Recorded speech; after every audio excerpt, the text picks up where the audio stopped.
Breaking moments ago, MSNBC has just confirmed, reporting from Reuters, that an FBI agent in the Washington field office has been fired. And they were fired for refusing to arrest and perp walk James Comey. Now, the Washington field office covers the Eastern District of Virginia. Comey is being allowed to surrender for booking at his arraignment next week. They wanted to perp walk Jim Comey. Yes. A reminder, Michael, that this is about humiliation and not actually about accountability or justice. Absolutely, Alicia. It's always about Donald Trump getting retribution for the humiliation he thought or felt was placed upon him. And so to the same extent that, you know, he had his mugshot.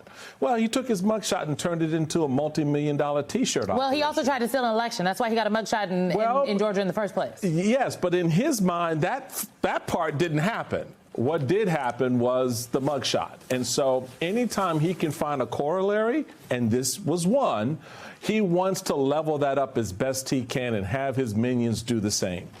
So, yeah, it is about the humiliation. It's about the embarrassment of it. And it's also about that retribution. And I just shout out kudos to that. And we've been talking about this. Within these institutions, the guardrails are there. The question is, can they hold those individual guardrails? Will they be able to hold? Which is why I say they need to lock arms more often to strengthen those guardrails against such things. It just, I mean, we need to, I know Ken Delaney and our colleague is reporting this. Shout out to Ken Delaney and our other colleague, Carol Lennig. They have been breaking amazing stories over the last couple of days, really peeling back the layers for the American people about what is happening inside the Eastern District of Virginia, inside the Justice Department writ large. I know that we're going to learn more about just additional details about this, but on its face, it seems like there's grounds for a lawsuit here. FBI agents are not, they don't work, they do not swear an oath, much like the other public servants in the government. They do not swear oath to the President of the United States or to the FBI director. They swear oath to the Constitution and to the law. I think we always have to say this, or at least for me, it's very important. Look, James Comey is no sparkling flower, okay?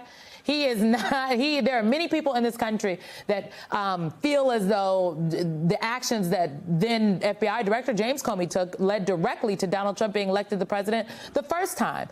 None of that matters because James Comey is just one in a long line of individuals. So for folks who are like, oh, well, I don't know if we should defend James Comey. No, we have to defend James Comey and everybody else because fear is the policy here. That is their political weapon of choice, and they're using the full force of the federal government to enact political persecution and retribution on behalf of one man. I think, Alicia, you have to, and I really kind of bristle when I hear folks, as Simone aptly referenced, you know, make that comparison. Well, you know, I'm not a fan of James Comey because of what happened in 2016. Okay, that's then. But the reality of it is you don't want the system ever to be weaponized against anyone, regardless of what they may have done in the past or what you may have thought of their actions in the past. What we need to stay focused on right now, folks, is what's happening to your neighbors, your families, your community, your country by a rogue president and a rogue administration of bad actors who don't give a damn about the Constitution, who find ways every week, every day to step on it, to step on its words and its full meaning. And so, yes, you can point back in the past and say, oh, X, Y did that, and I'm not happy about it.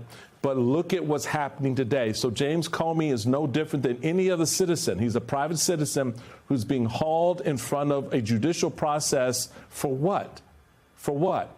And that's where you always have to ask yourselves, why is this happening? And it's happening because one man is so insecure and is so juvenile in his thinking that this is the only way he can't move on from it. And we get caught up in it. And that, for me, Alicia, is a bigger problem than what James Comey did in 2016.